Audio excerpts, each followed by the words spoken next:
بسم الله الرحمن الرحيم. الحمد لله والصلاة والسلام على سيدنا رسول الله. I'm Dr. Mahmoud Hassan, Cardiology Assistant Consultant at King Fahd University Hospital. Today I will be an instructor for cardiovascular examination for the undergraduate medical students.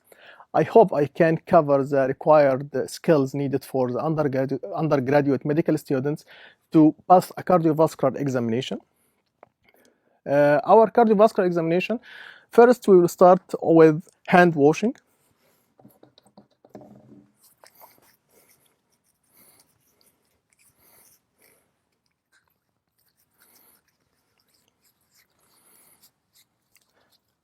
Then I will introduce myself to the patient and identify patient information and gain consent and checking for any pain or abnormal issues or about the patient and if he has any questions.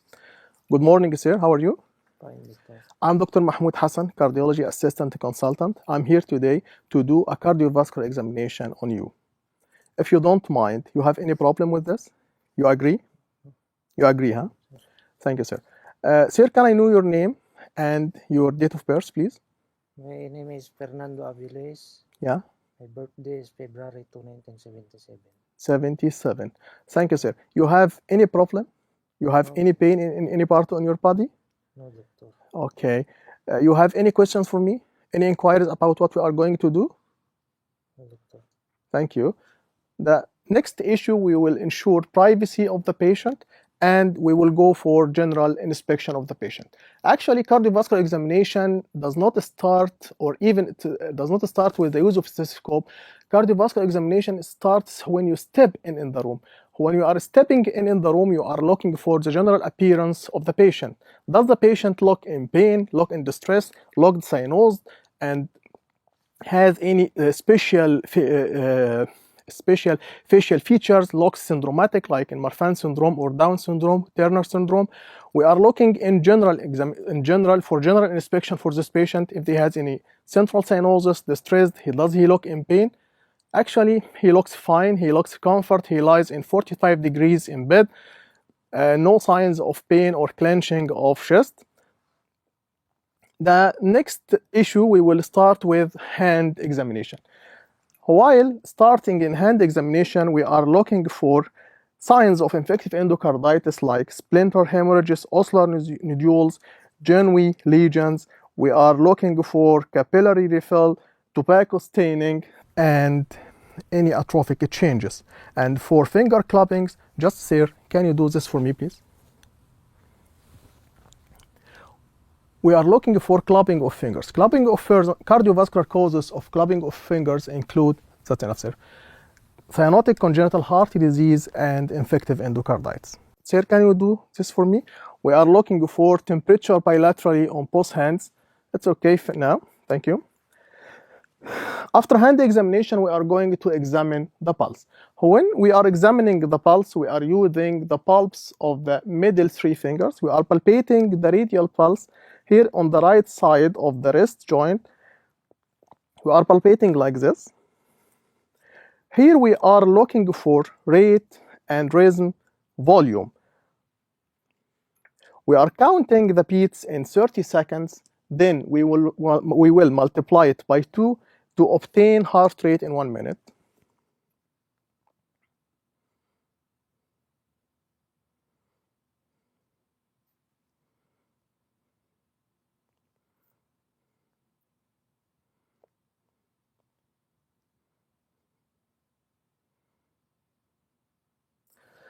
Now I find that you have heart rate about 35 beats in 30 seconds. Now I can tell the heart rate is 70 beats per minute. Then I will go to examine post-radial pulse at the same time to compare volume on both sides. And if there is a radial delay, this is one of the signs of aortic coarctation. After this, we will examine the brachial pulse. We are palpating the brachial artery, which is located medial to the tendon of biceps muscle.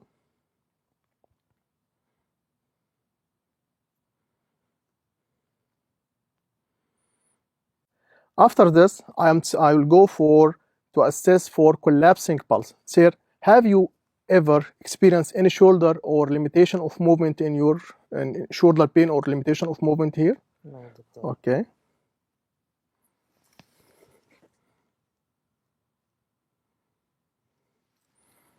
Thank you. With pulsations also, we are examining the carotid pulsation. Please, sir, can you relax your head here? We are examining the carotid artery pulsation. The carotid artery is located between the mandibular angle and the anterior border of the sternocleidomastoid. Before we starting to examine the carotid artery, we should auscultate the carotid first to rule out any carotid bruise. Here in the cystoscope, we have a diaphragm and we have a pill. We are auscultating the carotid artery with the pill of the cystoscope. There is no bruise. This is fine. When we are examining the carotid artery, we are examining each side separately. We don't do both sides at the same time. So we will examine the right side first. Then we will go for the left side.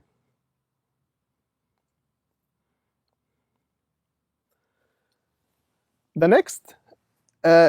next part of peripheral arterial examination, we are looking for abdominal aorta. Abdominal aorta, if we can, check here for any visible abdominal aortic pulsations above the umbilicus. Then we palpate the abdominal aorta. Abdominal aorta, sometimes it's clearly palpable in thin people, but if we can palpate it very easily, we may suspect that the patient has abdominal aortic aneurysm, and at this time we can ask for abdominal ultrasound. Then we will go to examine the femoral pulsations. Before doing femoral pulsations, I should explain to the patient what I am going to do, because I need to get the trouser a little bit down. Sir, I need to examine here and just a little bit down.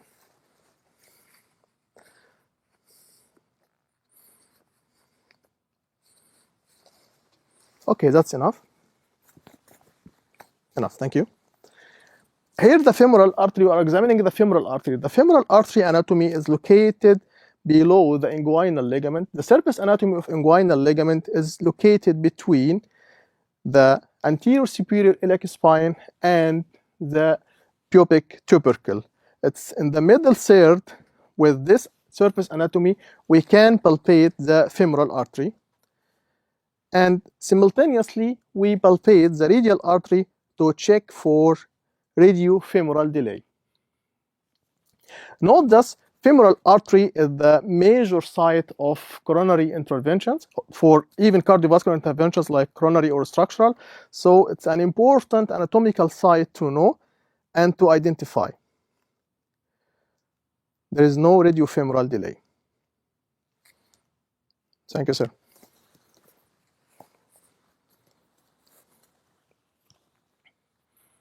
The next part of our cardiovascular examination is to examine the neck veins.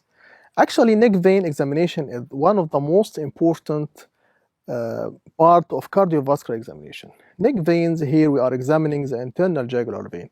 The importance of internal jugular vein, it gives us a hint about the volume status of the body. We know the internal jugular vein is directly connected to the innominate vein and with superior vena cava and directly to the right atrium without any valve. So any change in the volume status of the right atrium will directly affect the internal jugular vein. Here we are looking for, at the neck, we will see two pulsations. One pulsation is here and the other pulsation is here. Now we are comparing between the pulsations, the venous pulsations of the internal jugular vein and the carotid pulsations. In general, we should differentiate between the arterial pulsations and venous pulsation. In two methods, we will ask the patient to take a breath. With breathing, the venous pulsation will be affected and will be more prominent. The arterial pulsation will not be affected. The second issue, if we palpate the venous pulsations, we will feel no pulsations. It's only visible and non-palpable. However, in arterial pulsations, we can palpate it and we can feel the pulse. Sir, please, can you take a breath for me? Thank you. With breathing, with inspiration, the level of, or the waves of the venous pulsations became more prominent. While we are examining the venous pulsations, it looks like flickering by phasic waves. We can nominate it as an A wave, and the most common is A and V waves. We are looking for two positive waves, A and V wave. A wave stands for atrial contraction. The V wave stands for the right atrial filling during venous return.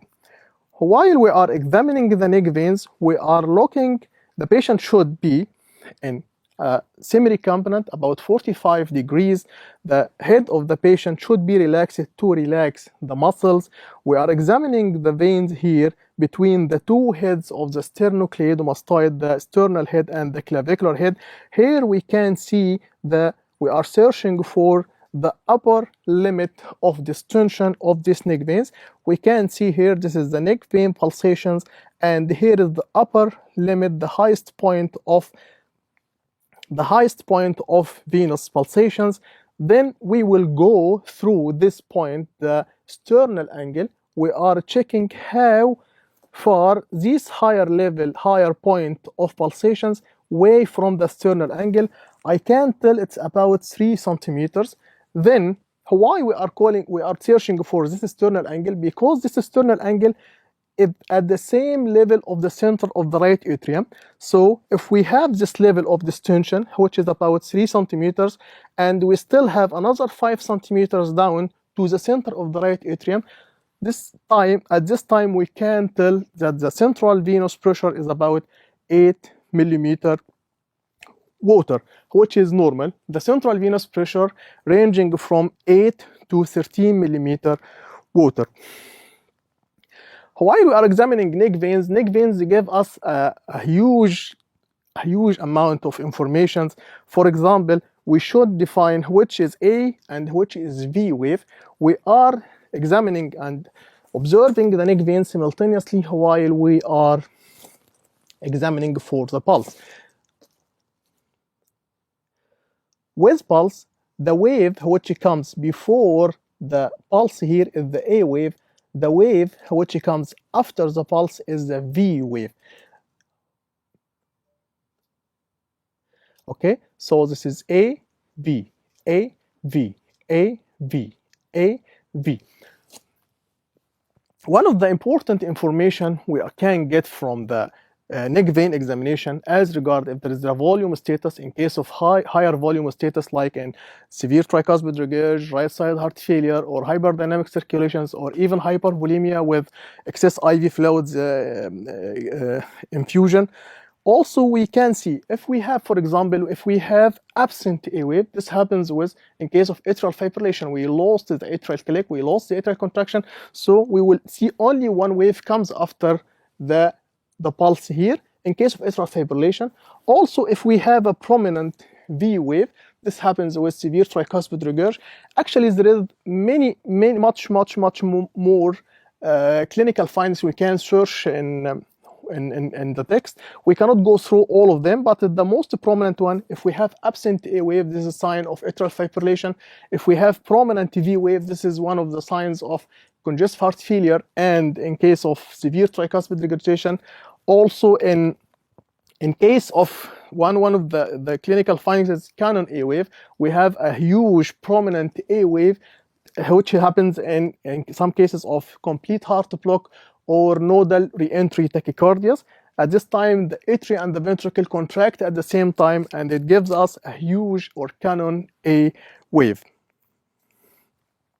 After examining the neck veins, we will go through the face examination. While we are examining the face of the patient, we are looking for facial symmetry, and then we will go for any signs of distress, any signs of pain, It's okay.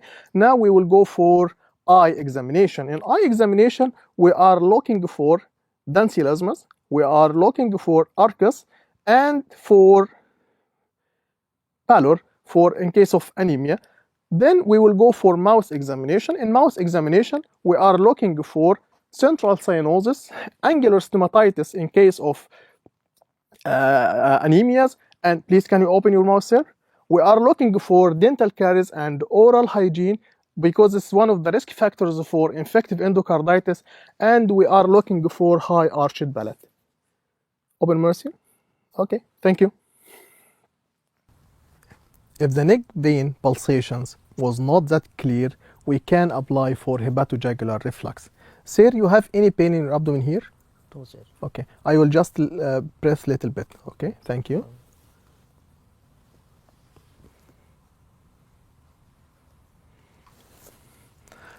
Okay, now it's became more prominent. Next, we will go for chest and pericardium examination. The first thing we are searching for by inspection, we are looking for chest wall deformities. If we have any deformities, any pectus excarnatum or cavatum, we are looking for scars. As a cardiologist and in cardiovascular examination, we are mainly concerned with medial sternotomy scars, which denotes that the patient has a previous cardiac surgery, either valve surgery or coronary artery bypass surgery.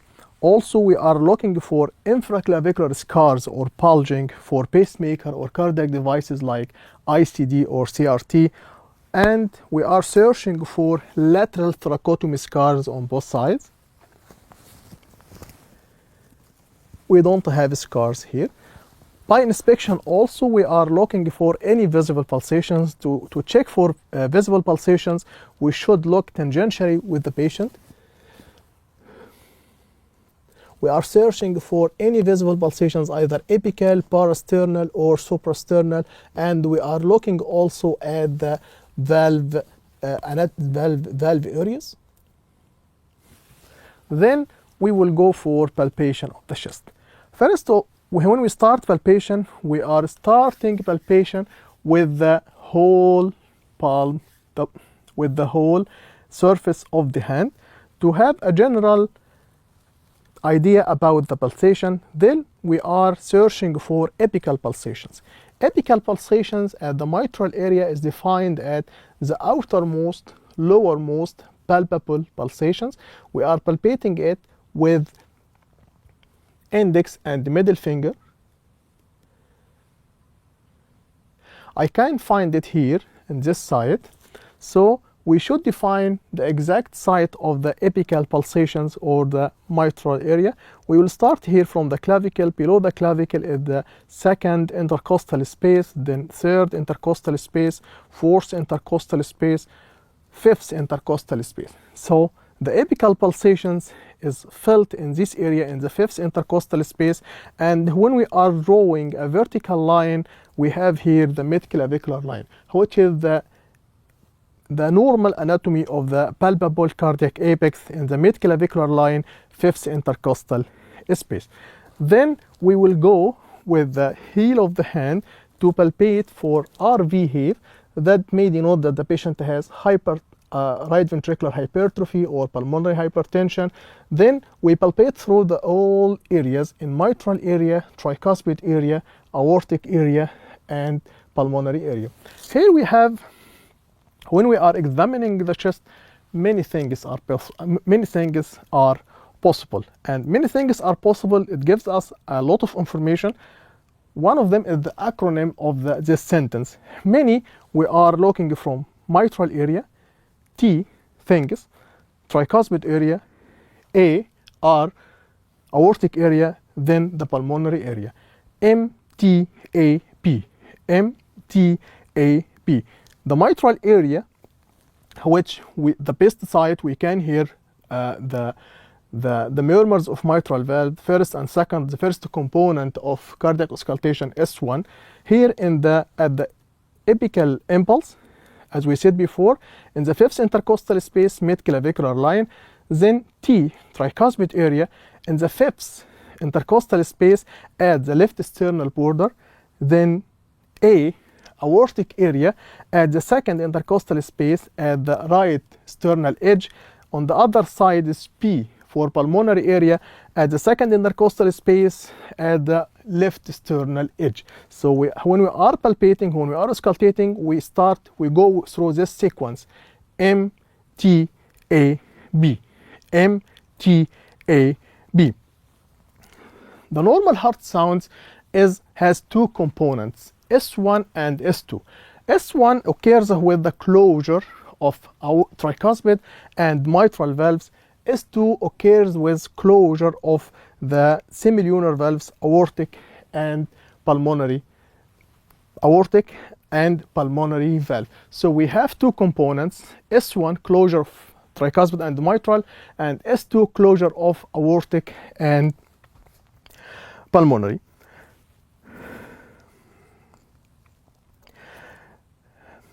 We should know physiologically that the mitral and the tricuspid valve close simultaneously at the same time.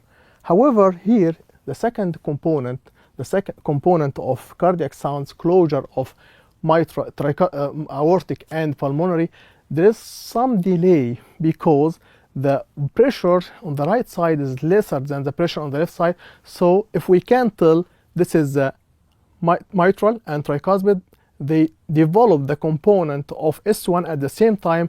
However, here there is a certain delay between the aorta and pulmonary valve. So there is what we can call it a splitting of S2. So if we hear S2 here in the aorta, we will hear it as one component, but if we go to auscultate here in the pulmonary area, we will hear a splitting because we will hear the aortic component and the pulmonary component, which is a physiological process. Here S1, and at this side in S2 there is the aortic component, then the pulmonary component.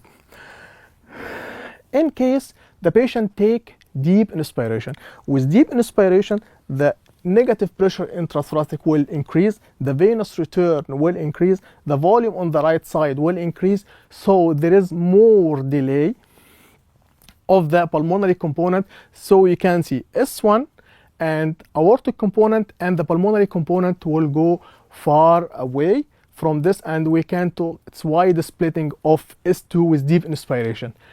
In one of the pathological conditions, in case of left bundle, in left bundle there is a delay of the aortic component because in left bundle there is a delay in depolarization and contraction of the left ventricle in comparison to the right ventricle. So the aortic component will be delayed.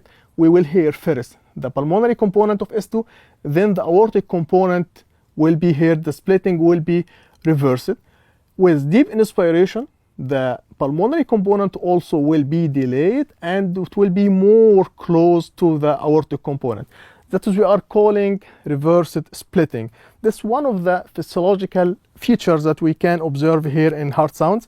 Also, while we are examining, we are defining S1 and S2.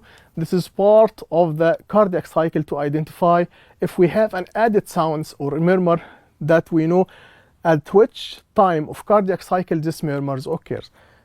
Closure of mitral and tricuspid valve, which is S1, this occurs with the beginning of systole. So from S1 up to S2, this part of cardiac cycle is called systole. From S2 and again to S1, this is the diastole. So if we have abnormal sound or additional sound or murmur be just starting after S1 and occurred or ended before S2, this is a diastolic murmur. And if we have a murmur that occurs after S1 and occurs after S2 and till S1, this is a diastolic murmur. So how can we define that is S1 or S2? By auscultating the beats here, and we are examining at the same time the carotid. The sounds that we hear by stethoscope and come with the carotid pulsations, this is what we call S1. The second one is the S2. Also from the added sounds, we have two added sounds, S4 and S3. S4, we can hear it physiologically. It happens when the left ventricle during diastole, now it's fully it's full, and at the time of atrial contraction, the atrial contract blood into a full left ventricle, which can cause an additional sounds, and it happens immediately before S1. And in case of a rapid filling from the left atrium to the left ventricle, if we have weak or cardiomyopathy, there is a fluttering of the myocardium, which with rapid filling phase of in diastology, that may result in occurrence of S3. So we may have, normally physiologically we have S1, S2, we may have added sounds S3 or S4. At pulmonary site we have splitting of second heart sound. We now and later on we will search if the patient had the murmurs, either systolic murmur or diastolic murmur. If the murmur between S1 and S2 is systolic, between S2 and again to S1 is diastolic murmur. When we are hearing a murmur, we should define which site, which the valve that is responsible for this murmur. Physically, we can hear that, for example, if we have a mitral murmur, for example, mitral regurgitation, which mitral regurg in systole should be closed, and it's not probably closed, so we will hear a regurgent of blood, the sound of regurgent of blood from the left ventricle to the left atrium, so we will hear a murmur. At this site, at this time, if we are auscultating all the valve areas, we will see that the maximum intensity of this sound will occur at the mitral area here. Okay, and if we propagate with the stethoscope towards the axilla, the sound will be propagated, because physically the sound wave propagation from the left atrium to the left ventricle will go for this direction. So if we go far with the stethoscope at this time, we will hear the sound more accentuated. Also, one of the features or maneuvers we can do to accentuate mitral or left-sided murmurs, it will accentuate it during expiration. So with expiration, also the murmur will be more accentuated. Another example, if we have aortic murmur, for example, for aortic stenosis, the valve is not open properly. So during systole, the valve is not adequately open, and with passage of blood through the left ventricle to the aorta, this will cause turbulence and will cause a murmur. At this time, we will hear a murmur with maximum intensity will be at the aortic area, and physiologically or physically, this is the direction of the blood flow in this direction. So with this direction, the sound of the murmur will be accentuated to reach here at the base of the neck at the carotid area. So the propagation of sound will be accentuated here in the carotid area. For this example, if we have a murmur and it's a systolic murmur and we don't know is it mitral regurgitation or aortic stenosis, we will hear both in the aortic area and the mitral area. We will see which is the maximum site of intensity, and we will see the propagation. If we have a mitral regurgitation, the maximum intensity here will be at the mitral area, and if we go with the stethoscope and give the patient on bring the patient on the lateral position, the sound will be accentuated.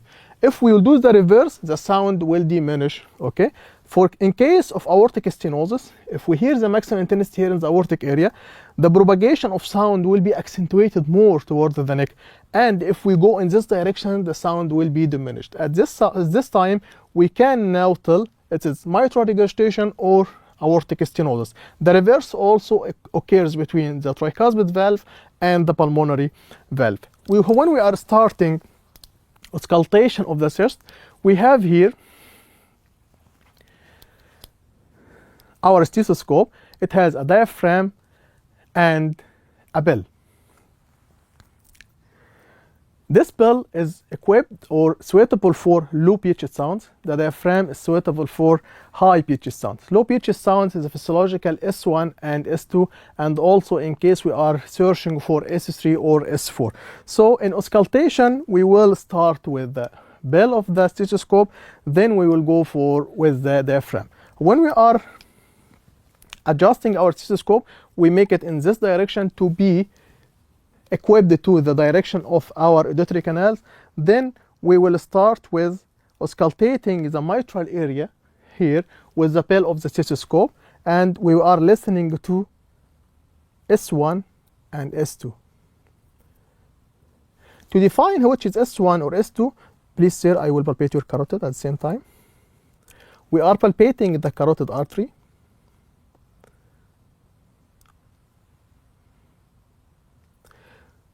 The sound which I am hearing at the same time of the carotid pulsations is S1, and the second one is the second heart sound.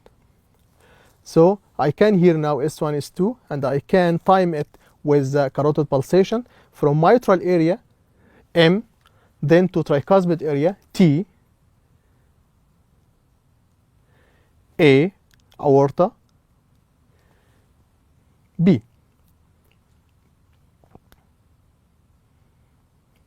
At the pulmonary area, I can hear the splitting of the second heart sound. I can hear it as a two components. Please, sir, can you have a deep breath? Hold, please. At this time, I can hear it more clear. The splitting of the second heart sounds at the pulmonary area, it's now more prominent. Okay, breathe normally. Thank you. Then I will go with the diaphragm.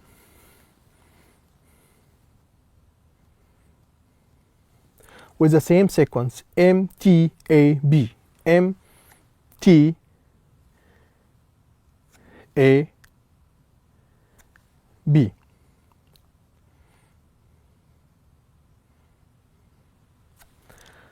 Then again, with the bell of the stethoscope, I'm searching for the low pitched sound of the diastolic murmur of mitral stenosis. And at the maneuver to accentuate mitral murmurs, I'm asking the patient to be on his left side. Please, can you sir be a little bit on left side? Enough, thank you. Now I can hear the sound is more accentuated, and I'm propagating it toward the axilla for searching for any murmurs propagation.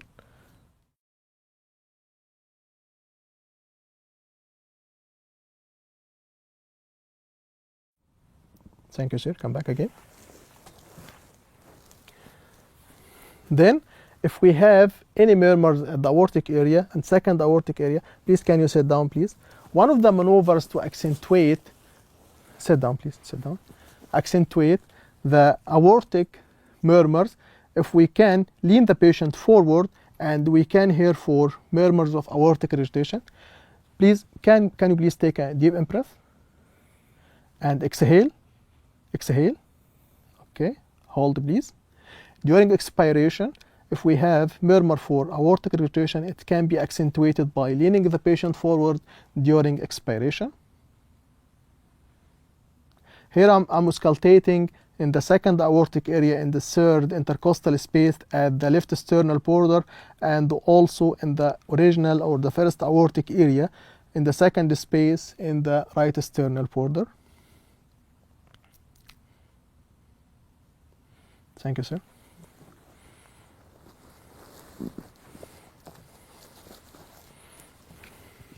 So in brief, we are starting auscultation of the chest by regular sites and rotational site in mitral, tricuspid, aortic, pulmonary, MTAP, MTAP. We are defining or identifying the first and second heart sound S1 and S2 by timing it with palpation and feeling the carotid pulsations. The impulse we hear at the same time of carotid pulsations, this is S1. The second one is the second heart sound. Now we will define first and second heart sounds in the mitral area, in tricuspid area, in aorta, and in pulmonary. We are now looking for any murmurs or added sounds like S1 or S4. Then we will go for murmurs. For if we have a murmur, we have abnormal sounds that covers or comes in between S1 or S2. We should define at which timing of this murmur. Is it systolic or diastolic? If the sound comes between S1 and S2, it is systolic murmur. If the sound comes between S2 and S1 of the second cycle, this is the diastolic murmur. If we hear a murmur and we timing it, is it systolic or diastolic, we are searching for what is the origin of this murmur. The murmur, it has a maximum intensity. We will see which area has a maximum intensity of this murmur. We are looking also for the 4 areas in mitral, tricuspid, aortic, pulmonary. Where is the maximum intensity? Where is the propagation? For example, in mitral murmurs, it's propagated to axilla. In aortic murmurs, it's propagated to the carotid with certain maneuvers like inspiration or expiration. A right-sided murmur, tricuspid or pulmonary, either tricuspid stenosis or regurg, pulmonary stenosis or regurg, the murmur will be accentuated with inspiration. In left-sided murmurs, mitral valve disease or aortic valve disease, the murmurs will be accentuated during expiration. After we did timing and maximum intensity, propagation, special maneuvers, we can just grade the murmur. The murmurs murmurs we are hearing has a 6 grades. Grade 1, the murmur is barely audible. In grade 2, the murmur is hardly audible. In grade 3, the murmur is clearly audible. In grade 4 of murmurs, the murmur is clearly audible and has a thrill. With the thrill, we should, again, if we hear the murmur, for grading it, we should palpate the whole areas for thrill. Thrill means there is a palpable murmur. We will feel like vibrations at this site. We are palpating the mitral area, tricuspid area, aortic area, and pulmonary area. If we have a thrill with the murmur in any part of these areas, so this murmur is about grade 4/6. And clearly audible and loud murmurs with a thrill also, it's a grade 5. In grade 6 murmur, 6/6, it's a very loud murmurs. Even we can hear it while the stethoscope is not attached to the chest wall at all. And this type of murmurs is not present outside because we have an advancement in cardiac surgeries, and we don't let the patient with valve disease to develop such type of murmurs for a long time. We have now an intervention at early stages of valve disease. We don't wait too much time to have this phenomena. The next part of auscultation, we are auscultating the back of the patient. In auscultation of the back, we are hearing 2 breath sounds, and we are checking for any crackles or pulmonary crackles, which may denote that the patient had a left side heart failure and pulmonary congestion. We are starting auscultation of the back from the basal lung fields. Sir, can you please take a breath, please? Okay, we are auscultating. Okay, breathe normally. In and out, yeah, please. Take a breath. In and out. Okay, out. In. Out. In. Out. In. Out. In. Out. Here also from the lateral lung fields. In and out, please. Breathe normally, yeah. Deep inspiration and expiration. Now again. Again. Again. Again. If we found that the patient had the crackles, we should define at which level the crackles are there. So if we have a basal crackles or mid-zone crackles or crackles up to the upper lung zones. Also, at the part of back examination, we are, please sir, I will breathe a little bit here in your sacrum. We are checking for sacral edema in patient with prolonged bed recumbency or bed-bound patient. We are little bit breathing here on the sacral area and checking for any indentation or sacral edema at this site. And this happens in patient with prolonged recumbency and right side heart failure. We may find here sacral edema. Okay, thank you, sir. The last part of our cardiovascular examination today, we will look for the lower limbs. In lower limbs, we will check for peripheral pulsations of posterior tibial artery pulsations on both sides, and dorsalis pedis pulsation here on both sides. We are looking for atrophic changes, peripheral ischemic changes, and venous sufficiency. if we have distal ischemias, and we are looking for pedal edema. Sir, if I press here, you have any pain here? Thank you. I'm with little bit breathing here. We are checking for lower limb edema, which occurs with right side heart failure, one of the peripheral signs of right side ventricular failure. There is no. Now, sir, we came to the end of our cardiovascular examination today. I really thank you very much. I'm appreciating your help and cooperation. Thank you, sir, very much. Welcome, doctor. Thank you. After finishing examination, also again we will go for hand washing, and I will summarize my findings. Mr. Fernando is a 45 or 46-year-old male patient. He came to cardiovascular examination. Patient general looks fine. He is not in distress or in pain. His heart rate about 70 beats per minute.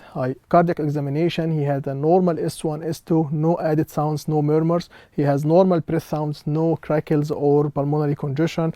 There is no lower limb edema. Peripheral pulsations are intact. To complete cardiovascular examination, we should review his ECG, chest X-ray, and measure again his blood pressure and check for any further investigations. We will send him, for example, if we find that he has a murmur or any abnormal findings, we can send him for further cardiac investigations like echocardiography or any other cardiac investigations. By this, I hope we covered the required information and required skills that the undergraduate medical students need to know and need to apply in his future exams in cardiovascular examination. I hope I covered it properly, and I'm asking you, if we are seeking for, we cannot cover all the required information and knowledge in a video of 30 or 45 minutes. This may need, if we go for more details, it may need hours or even days to complete the whole cardiovascular examination with the whole maneuvers or whole abnormalities. But I hope we covered the required summary of cardiovascular examination. أخيرا أسأل الله عز وجل أن يكون العمل خالصا لوجهه الكريم، ويكون في استفادة مرجوة إن شاء الله لأبنائنا الطلبة، وشكرا جزيلا. السلام عليكم.